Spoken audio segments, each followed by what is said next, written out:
19-24 మధ్యలో కేసులు బుక్ అయినాయి అధ్యక్ష. 4308 ఎకరాల్లో 19-24 మధ్యలో కేసులు బుక్ అయినాయి అధ్యక్ష. వైజాగ్ ల్యాండ్స్ మీద అది స్కామ్ అధ్యక్ష. లిక్కర్ విషయానికి వచ్చేటప్పటికి అధ్యక్ష, ప్రైవేటు వ్యక్తులు ఇచ్చలవిడిగా రాష్ట్రం మీద పడి దోచుకుంటున్నారని చెప్పిన ఉద్దేశంతో ప్రభుత్వం అమ్మితే ప్రభుత్వానికి ఆదాయం వస్తుంది, ప్రజలకు ఇబ్బంది లేకుంటుందని చెప్పని లిక్కర్ విషయంలోకి వచ్చేటప్పుడు పాలసీలు తీసుకొచ్చారు అధ్యక్ష. 19-24 మధ్యలో అది స్కామ్ కాదు అధ్యక్ష. ఇప్పుడు లిక్కర్ షాపులు మనమే లైసెన్స్లు ఇస్తున్నాం, మనమే స్కామ్ కాదు అధ్యక్ష. ఇప్పుడు లిక్కర్ షాపులు మనమే లైసెన్స్లు ఇస్తున్నాం, మనమే అమ్ముకోమని చెప్తున్నాం. పర్మిట్ రూములు ఉండొద్దు, లేకపోతే రోడ్డు తాగేసి బైక్ మీద వెళ్తే పోలీస్ కేసులు పెడతారు, ఇంటికి వెళ్తేనేమో పిల్లలు ఉంటారు. ఎక్కడ తాగాలో కొంచెం ప్రభుత్వమే సలహా ఇస్తే బాగుంటుంది అధ్యక్ష. అది స్కామ్ జరగలేదని చెప్పి మేము సందర్భం చెప్తున్నాం అధ్యక్ష. మెడికల్ కాలేజీలు అధ్యక్ష, 19-24 మధ్యలో 17 ప్రభుత్వ మెడికల్ కాలేజ్ పర్మిషన్ తీసుకొచ్చి నిర్మాణాలు మొదలు పెడితే వాటిని ప్రైవేట్ వాటికి కేటాయించాలనుకునేది స్కామ్ అధ్యక్ష. 17 మెడికల్ కాలేజ్ గవర్నమెంట్ తెచ్చి నిర్మాణం చేయాలనుకునే స్కామ్ కాదు అధ్యక్ష. అది తర్వాత దాన్ని ప్రైవేట్ వాళ్ళకి ఇవ్వాలనుకోవడం చూసారా, అది స్కామ్ అధ్యక్ష. పోర్టుల విషయానికి వస్తే అధ్యక్ష, భారతదేశం ఇండిపెండెన్స్ వచ్చిన తర్వాత అధ్యక్ష 2 పోర్టులు గతంలో కాంగ్రెస్ ప్రభుత్వం నిర్మాణం చేస్తే అధ్యక్ష, 2 పోర్టులు రాజశేఖర రెడ్డి గారు తీసుకొచ్చి నిర్మాణం చేశారు అధ్యక్ష. 4 పోర్టులు జగన్మోహన్ రెడ్డి గారు నిర్మాణం చేశారు అధ్యక్ష. ఇలా చేస్తున్నారు అధ్యక్ష ఈ రాష్ట్రంలో. మీ 40 ఏళ్ల చరిత్రలో ఒక్క పోర్టు అయినా మీ ప్రభుత్వం నిర్మించిందేమో ఒక్కసారి రికార్డులు పరిశీలన చేసుకోండి అని అడుగుతాను అధ్యక్ష. పోతే అధ్యక్ష, గతంలో ఏదైతే కాకినాడ పోర్టు ఈరోజు మీరు మాట్లాడుతున్నారో ఆ కాకినాడ పోర్టు ప్రభుత్వం నుంచి ప్రైవేట్ వాళ్ళకి అమ్మింది ఎవరో కూడా చెక్ చేసుకోమని అడుగుతా ఉన్నాను అధ్యక్ష. ప్రభుత్వ పోర్టుని ప్రైవేట్ వాళ్ళకి అమ్మింది ఏ ప్రభుత్వం కూడా చెక్ చేసుకోమని చెప్పడుతున్నాను అధ్యక్ష. పోర్టు విషయానికి వచ్చినప్పటికీ అధ్యక్ష, మీరు స్కామ్ స్కామ్ స్కామ్ అని నొక్కుతున్నారు. 41% వాటా మాత్రమే కాకినాడ పోర్టులో కేవీరావు దగ్గర నుంచి అరవింద్ వాళ్ళు కొన్నారు అధ్యక్ష. వాళ్ళకి యాజమాన్య బాధ్యతలు అక్కడ ఉండవు అధ్యక్ష. 51% కేవీరావుకి ఉంది గతంలో. అయితే మేము అడుగుతా ఉన్నాం అధ్యక్ష, ప్రైవేట్ కంపెనీల వ్యవహారంలో ఎవరు కొన్నారో ఎవరు మాటలు మాట్లాడి అందరికీ తెలుసు అధ్యక్ష. ఈ రోజు కోర్టులో కేసులు ఏం నడుస్తా ఉన్నాయి, ఎవరి మీద ఈ అరవింద్ వాళ్ళకి ఎవరు రాపిచ్చారు, ఏం చేసుకున్నారో కూడా తెలియకుండా మాట్లాడితే ఎట్లా అధ్యక్ష? ఈ రోజు ఎందుకు రాసిచ్చారు, ఎవరు తీసుకున్నారు ఇవి?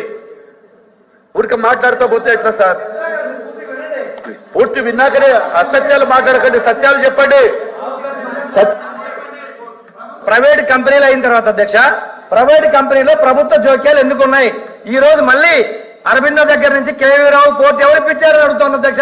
గత నెలలో మళ్ళీ వాళ్ళని బెదిరించి తీసుకున్న వాస్తవం కాదా, ఏది స్కామ్ అని అడుగుతా ఉన్నది అధ్యక్ష.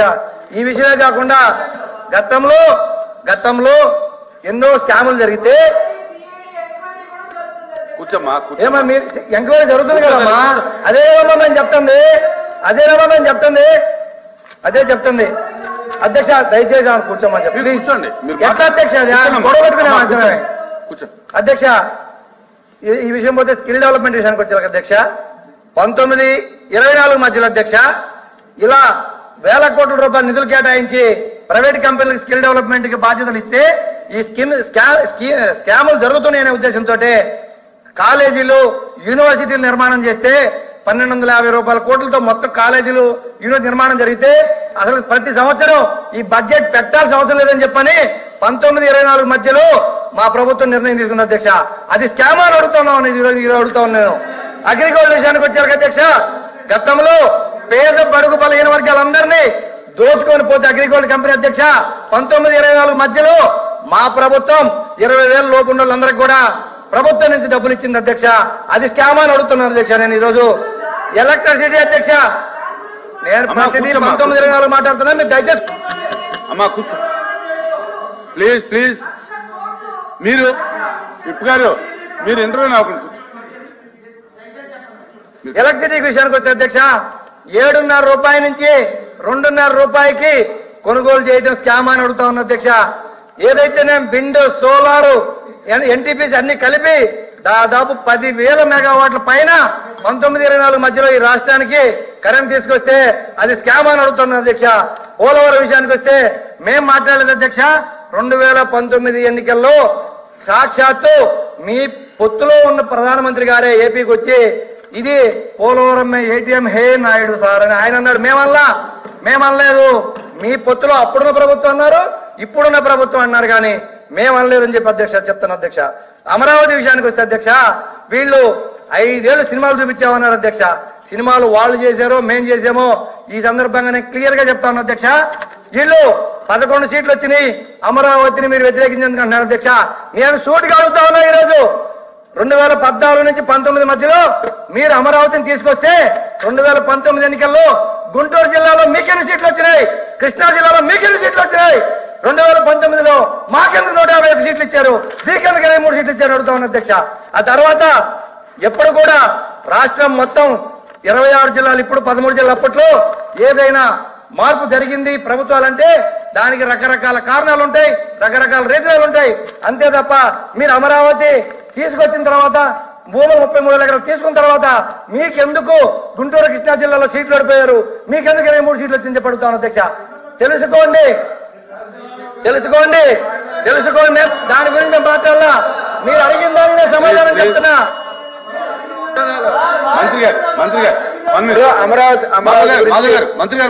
అమరావతి గురించి చెప్పారు కాబట్టి ఆయన అంటున్నారు 2014-19లో మేము అమరావతికి ఇచ్చేవాట్లో మేము సీట్లు పోయాయి. ఆ రోజున జగన్మోహన్ రెడ్డి గారు ఏం చెప్పారు అధ్యక్ష? అమరావతిలోనే రాజధాని అని చెప్పారా లేదా? అది చెప్పానండి. అసెంబ్లీ సాక్షిగా 33 ఎకరాలు అమరావతి కట్టాలని చెప్పింది వాస్తవం కాదో చెప్పానండి అధ్యక్ష. అన్నారు, ఆ మాట అన్నారా లేదా? ఈ రకంగా తప్పుదారి పట్టించారు కాదు అధ్యక్ష. మీరు 14-19 మీరు అధికారంలో 19-24 ఉన్నారు అధ్యక్ష. అప్పుడు 5 సంవత్సరాలు చర్చిస్తానే ఉన్నారు కదా. ఇప్పుడు జరుగుతున్న విషయాల మీద మాట్లాడమని మేము కోరుతా ఉన్నాం అధ్యక్ష. మాధవ్ గారు కంక్లూడ్ చేయండి. అధ్యక్ష, అమరావతి విషయం ఆయన చెప్పారు, మీరు అన్నందుకు నేను చెప్పా. ఏమని? మీరు అమరావతిని 3 రాజధానులు చేస్తామన్నందుకు ఓడిపోయారు అన్నందుకు దానికి సమాధానం చెప్పాను తప్ప నేను దాన్ని డివైడ్ చేయాలనే ఉద్దేశంతో కాదు అధ్యక్ష. టూరిజం విషయానికి వచ్చేటప్పటికి అధ్యక్ష, టూరిజం వచ్చేటప్పటికి అధ్యక్ష 19-24 మధ్యలో కానీ ఎటువంటి ఇబ్బందులు జరగలేదు అధ్యక్ష. ఈ రోజు కూడా ఇది టూరిజంకి వచ్చేటప్పుడు 0.2% కూడా కేటాయించకుండా ఒబెరాయ్, తాజ్ కృష్ణ అలాంటి పెద్ద పెద్ద ఇంటర్నేషనల్ కంపెనీలు ల్యాండ్లు ఇస్తున్నారు అంటే అది స్కామా? లేకపోతే పేద బడుగు బలైన వర్గాలకి స్పెషల్ మెన్లకి ల్యాండ్లు ఇచ్చేది అది స్కామా అని అడుగుతున్నా అధ్యక్ష. ఇది కాకుండా అధ్యక్ష ఇంకోటి ఇండస్ట్రీస్ అధ్యక్ష, కంక్లూడ్ చేస్తా అధ్యక్ష, వాళ్ళ లాభమే కంక్లూడ్ చేస్తా అధ్యక్ష. ఇండస్ట్రీస్ అధ్యక్ష